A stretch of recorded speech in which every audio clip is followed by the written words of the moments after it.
कोशिश करे थी बस गुलाब जानवर मतो अपना कना कसूर किस्मत साथ तो अलफत दुआ कने हसीना रवासना दीदार किसी की वा गुलाब जान खंतना। खासकर फरमाइशे तस्मा गिरंटोन सईद की साजी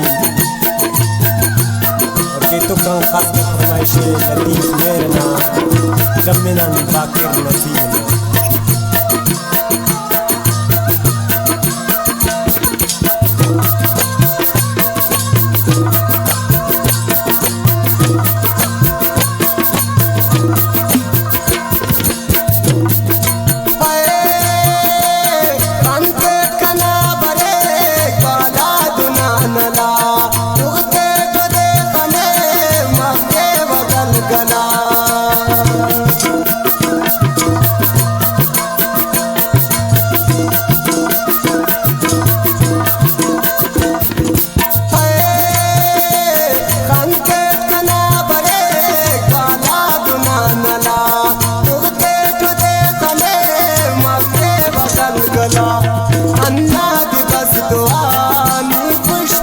सनम कना उस्त मन पाग ना पंख मरे नम कोशिश करे तू बात गुलाब जानवर मतो अपना कना कसूर किस्मत साथ तो अलफत आगने हसीना रवासना दीगा किसी की वा गुलाब जान खंतना।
कोशिश करे तू बात गुलाब जानवर मतो अपना कना कसूर किस्मत साथ तो अलफत आगने हसीना रवासना दीगा किसी की वा गुलाब जान खंतना।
कोशिश करे तू बात गुलाब जानवर मतो अपना कना कसूर किस्मत साथ तो अलफत आगने हसीना रवासना दीगा किसी की वा गुलाब जान खंतना।